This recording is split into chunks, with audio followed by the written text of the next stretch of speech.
Hujan turun deras di pemakaman umum yang sepi, menyamarkan air mata yang jatuh di bibir Ristanto. Pria itu berdiri tegak. Sisa-sisa kegagahan seorang letnan kolonel purnawirawan masih terlihat jelas dari postur tubuhnya yang kekar dan dadanya yang bidang. Meski kini bahunya sedikit merosot menahan beban kesedihan. Di depannya, tanah merah masih basah. Bukan makam Mirna, istri tercintanya yang meninggal 20 tahun lalu saat melahirkan, melainkan makam baru. Makam Alika, putri sematawayangnya. Riz, suara berat memecah keheningan. Sebuah payung hitam besar menaungi Ristanto. Itu Rudi, kolonel aktif, sahabat seperjuangannya. Kulitnya yang hitam legam basah oleh cipratan hujan. Wajahnya yang biasanya jenaka kini nampak serius. Meski ia mengenakan setelan jas yang kekecilan di bagian perut, membuatnya tampak seperti bungkusan lemper raksasa yang siap meledak. Pulanglah, Rud. Aku masih ingin di sini. Gumam Ristanto, matanya tak lepas dari nisan kayu bertuliskan nama Alika. Ingatan Ristanto melayang ke masa lalu. Setelah Mirna pergi, Alika adalah satu-satunya alasan Ristanto meletakkan senjata dan pensiun dini. Ia belajar mengganti popok dengan tangan yang biasa memegang senapan serbu. Ia belajar mengepang rambut, memasak nasi goreng yang tidak gosong, dan menjadi ayah sekaligus ibu. Alika tumbuh menjadi gadis yang cantik, persis seperti Mirna. Senyumnya adalah obat bagi Ristanto. Namun senyum itu direnggut paksa 3 hari lalu. Alika ditemukan tak bernyawa di pinggir jalan sepi. Laporan polisi mengatakan itu tabrak lari, tapi Ristanto tahu lebih dari itu. Ada memar di pergelangan tangan Alika, tanda perlawanan. Gadis itu tidak sekedar ditabrak, ia diburu. Riz, kau tahu laku sayang Alika seperti keponakanku sendiri, kata Rudi pelan, sambil membetulkan posisi celananya yang terjepit. Tapi berdiri di sini sampai kau berjamur tidak akan mengembalikan dia. Lagi pula, kalau kau sakit, siapa yang akan memarahi aku kalau aku salah beli martabak? Ristanto menoleh perlahan, menatap sahabatnya itu. Di balik lelucon konyol itu, Ristanto melihat duka yang sama dalamnya di mata Rudi. Mereka bilang pelakunya anak orang kuat, Rud. Kasus ditutup karena kurang bukti. Suara Ristanto bergetar, bukan karena tangis tapi karena amarah yang mulai mendidih. Anak itu bernama Tommy. Ayahnya Bolon. Rudi terdiam. Nama Bolon bukan nama asing di dunia kriminal kota ini. Penguasa dunia malam, bandar narkoba, dan sosok yang tak tersentuh hukum. Rudi menghela napas panjang. Kancing kemejanya seperti berteriak minta tolong. Kalau hukum tak bisa menyentuh mereka, Riz. Rudi menggantung kalimatnya, lalu menepuk bahu Ristanto. Mungkin sudah saatnya serigala hitam dan badak mengamuk kembali beroperasi. Ristanto mengkekapkan tangannya.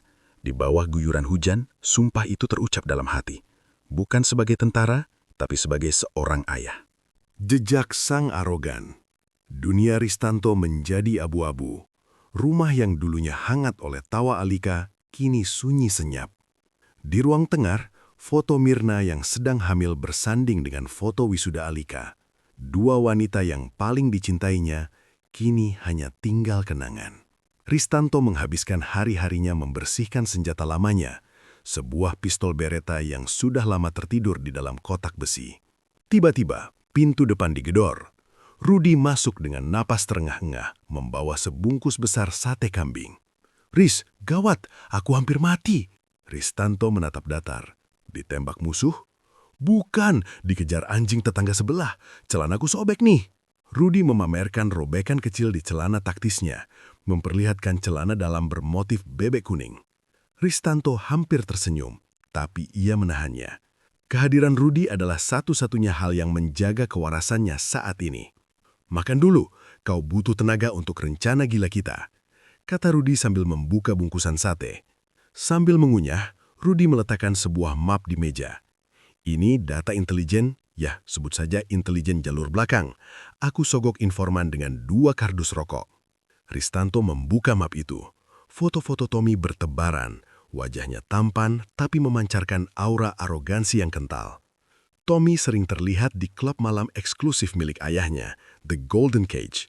Di sana, ia terlindungi oleh puluhan penjaga. Tommy ini anak manja, jelas Rudi dengan mulut penuh daging. Dia pikir dunia ini milik bapaknya. Malam kejadian itu, saksi melihat mobil sport merah Tommy mengebut keluar dari lokasi di mana Alika ditemukan. Tapi CCTV rusak secara ajaib keesokan harinya. Bolon, desis Ristanto. Ya, si buncit Bolon. Dia membersihkan kekacauan anaknya. Dia menyuap polisi, jaksa, bahkan mungkin tukang parkir. Tambah Rudi geram. Riz, kau yakin mau melakukan ini? Kita sudah tua. Lututku bunyi kretek setiap kali aku jongkok. Ristanto menatap mata Rudi tajam. Mereka mengambil alih karut. Mereka pikir karena mereka kaya dan berkuasa, nyawa anakku tidak berharga. Aku akan menunjukkan pada mereka bahwa mereka salah memilih mangsa.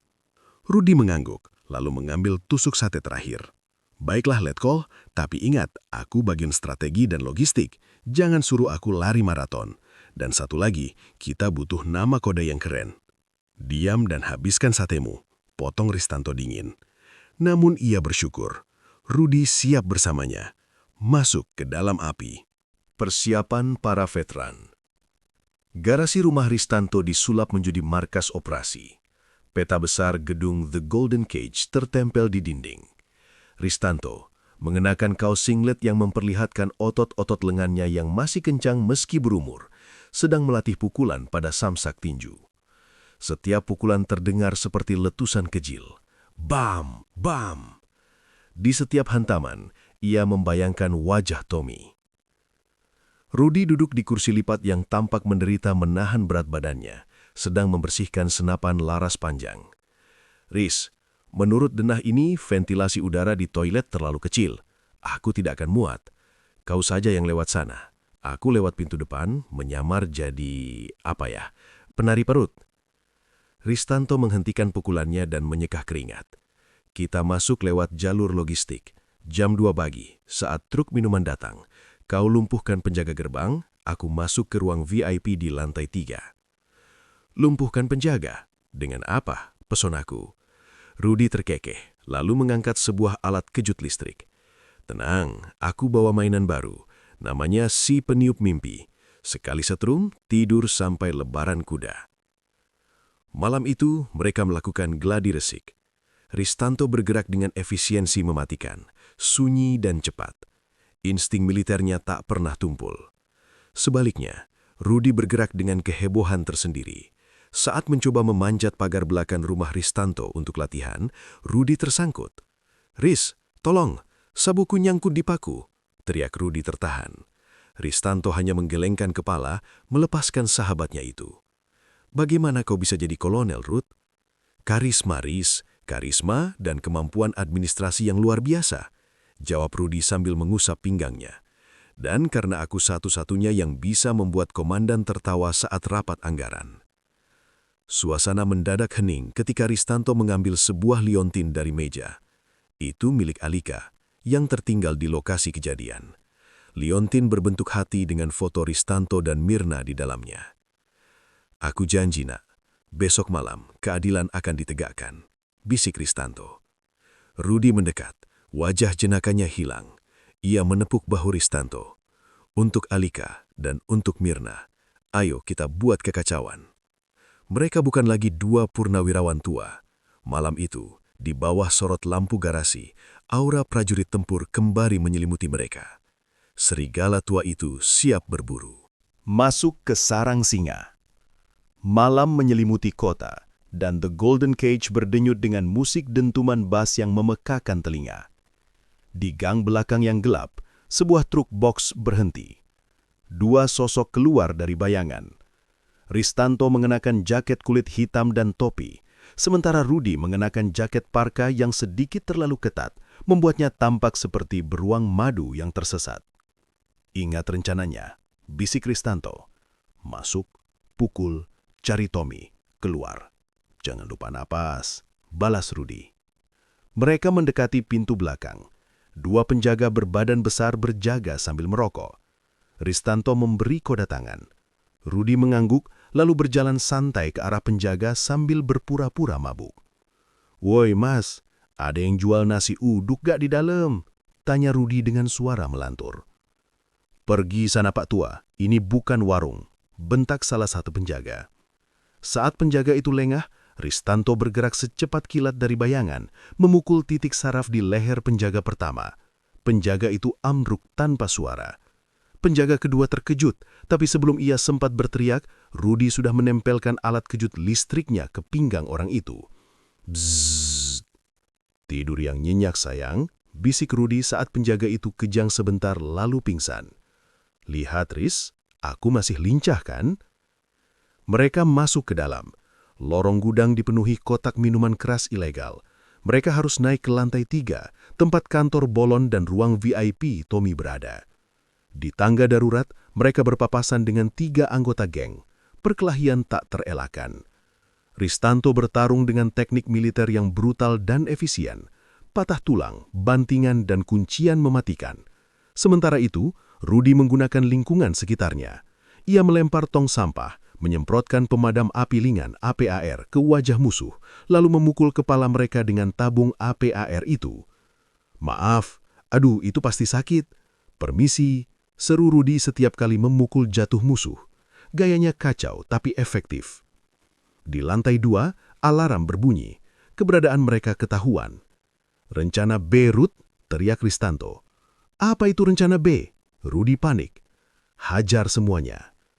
Pintu lift terbuka, memuntahkan 5 orang bersenjata tajam. Ristanto maju tanpa rasa takut. Ia bukan lagi Ristanto yang berduka, ia adalah mesin perang. Namun, di tengah kekacauan, Ristanto melihat sosok yang dicarinya berlari menaiki tangga menuju atap. Tommy. Kejar dia, Riz, biar aku yang urus kroco-kroco ini, teriak Rudi sambil memiting leher seorang preman dengan lengan besarnya. Ayo maju kalian semua, jangan remehkan Kolonel Rudi yang belum makan malam. Ristanto mengangguk dan berlari mengejar Tommy. Jantungnya berpacu, bukan karena takut, tapi karena ia tahu momen pembalasan sudah di depan mata. Konfrontasi di atap gedung. Angin malam di atap gedung berhembus kencang. Ristanto mendobrak pintu besi hingga terbuka. Di sana, Tommy berdiri gemetar di dekat helipad, pistol di tangannya bergetar hebat. Di sebelahnya berdiri Bolon, ayahnya. Bolon adalah raksasa, tubuhnya besar dan buncit, mengenakan setelan sutra yang tampak konyol di badannya yang penuh lemak. Wajahnya merah padam karena marah. "Siapa kau? Berani-beraninya mengacau di tempatku," bentak Bolon, suaranya menggelegar seperti guntur. "Aku ayah dari gadis yang anakmu bunuh, Alika," jawab Ristanto dingin. Langkahnya perlahan mendekat, matanya terkunci pada Tommy. Wajah Tommy pucat pasi. "Itu kecelakaan, dia yang jalan sembarangan. Papi, tolong aku." Tommy bersembunyi di balik tubuh besar ayahnya. Bolon tertawa meremehkan. "Oh, jadi kau ayah gadis miskin itu. Berapa yang kau mau? 100 juta? 1 miliar? Nyawa anakmu sudah lewat, Pak Tua. Ambil uangnya dan pergi." Kata-kata itu membakar Ristanto. Tanpa peringatan, ia menerjang. Bolon, meski gemuk, ternyata cukup gesit. Ia mengeluarkan pisau belati besar dan menyabetkannya. Ristanto menghindar, tapi piptinya tergores. Pertarungan antara mantan letkol dan raja gangster itu terjadi sengit. Bolon mengandalkan kekuatan brutonya, membanting Ristanto ke lantai beton. "Kau pikir kau siapa?" Bolon mencekik Ristanto. Nafas Ristanto tersengal. Tiba-tiba, pintu atap terbuka lagi. Rudi muncul, seragamnya robek-lobek, wajahnya lebam, tapi ia menyeringai. "Lepaskan temanku, gajah bengkak!" Rudi berlari dan melakukan body slam sekuat tenaga ke arah Bolon. Brak! Tubuh besar Bolon terhuyung dan melepaskan Ristanto. "Urus anak itu, Riz, biar aku yang berdansa dengan gentong minyak ini," teriak Rudi sambil pasang kuda-kuda tinju yang aneh. Ristanto bangkit dan berjalan menuju Tommy. Tommy menembakkan pistolnya membabi buta. "Dor! Dor!" Meleset semua karena panik. Ristanto terus maju. Peluru habis. Tommy melempar pistolnya dan mundur hingga terpojok di pagar pembatas gedung. "Ampun om, saya tidak sengaja." Tommy menangis, air mata dan ingus menyatu di wajahnya yang dulu sombong. Ristanto mencengkram kerah baji Tommy, mengangkatnya hingga kakinya menjuntai. Di bawah sana, lampu kota berkelap-kelip, jarak kematian yang nyata. "Saat kau menabraknya, apa dia minta ampun? Saat kau lari meninggalkannya sekarat, apa kau peduli?" bentak Ristanto, matanya berkaca-kaca. Bayangan Alika yang tersenyum melintas di benaknya. Ristanto ingin sekali melempar pemuda ini ke bawah, mengakhiri semuanya. Tapi kemudian ia mendengar suara sirina polisi mendekat dari kejauhan. Rudi yang sedang bergulat menindis Bolon berteriak, "Riz, biarkan dia membusuk di penjara. Jangan kotori tanganmu dengan darah sampah. Kita sudah menang." Ristanto menatap Tommy yang ketakutan setengah mati. Perlahan, cengkramannya mengendur, namun tidak melepaskannya ke jurang, melainkan menariknya dan membantingnya ke lantai atap dengan keras. "Kematian terlalu mudah untukmu," bisik Ristanto. Fajar keadilan. Cahaya lampu strobo merah dan biru membanjiri pelataran gedung. Polisi, kali ini unit khusus dari pusat yang dipanggil oleh koneksi Rudi di militer, menggiring Bolon dan Tommy keluar. Bolon yang babak belur berteriak-teriak mengancam akan menuntut, sementara Tommy hanya diam. Tatapannya kosong, mentalnya hancur oleh ketakutan malam itu. Ristanto duduk di belakang ambulans, membiarkan petugas medis mengobati luka di pipinya. Rudi duduk di sebelahnya, memegang kompres es di matanya yang bengkak. "Kau tahu, Riz," kata Rudi sambil meringis. "Bolon itu beratnya minta ampun. Punggungku rasanya mau patah. Besok kau harus traktir aku pijat refleksi. Full service." Ristanto tersenyum tipis. "Terima kasih, Ruth. Kalau bukan karena kau..." Sudahlah. Apa gunanya teman kalau tidak bisa diajak memukuli orang jahat?" potong Rudi. Lalu ia merogoh saku celananya yang robek dan mengeluarkan sebuah permen karet gepeng. "Mau? Sedikit tergencet tadi pas aku dibanting Bolon." Seminggu kemudian, suasana di pemakaman jauh lebih cerah. Matahari pagi menyinari nisan Alika dan Mirna. Ristanto meletakkan buket bunga mawar putih segar di antara kedua makam itu. "Sudah selesai, Nak. Mereka tidak akan menyakiti siapapun lagi," ucap Ristanto pelan. "Tommy dan Bolon dihukum seumur hidup. Jaringan mereka dibongkar." Angin berhembus lembut, seolah membawa jawaban dari alam sana. Ristanto merasa beban yang menghimpit dadanya selama ini perlahan terangkat. Ia tahu, rasa sakit kehilangan itu tak akan pernah hilang sepenuhnya, tapi setidaknya keadilan telah ditegakkan. Suara deheman keras terdengar dari belakang. Rudi datang lagi, kali ini memakai baju batik yang warnanya terlalu mencolok, kuning dan hijau neon. Ia membawa keranjang piknik. "Aku bawa nasi padang, Riz, rendang, ayam pop, dan perkedel. Kita makan di sini saja, temani Alika dan Mirna," kata Rudi riang. "Lagi pula aku dengar arwah itu suka bau rendang, siapa tahu Mirna mampir." Ristanto tertawa kecil, tawa yang tulus untuk pertama kalinya sejak kematian Alika. Ia menatap langit biru, lalu menatap sahabat terbaiknya. "Kau merusak suasana syahdu, Ruth. Biar saja, hidup harus terus berjalan kan? Ayo makan, sebelum kolesterolku sadar apa yang mau aku masukkan ke perut." Di bawah naungan pohon Kamboja, dua purnawirawan itu duduk bersila, menikmati nasi padang dan persahabatan yang tak lekang oleh waktu. Di sana, di antara nisan-nisan bisu, Ristanto menyadari bahwa meski ia kehilangan segalanya, ia tidak pernah benar-benar sendirian. Setiap langkah besar selalu dimulai dari pemahaman yang tepat.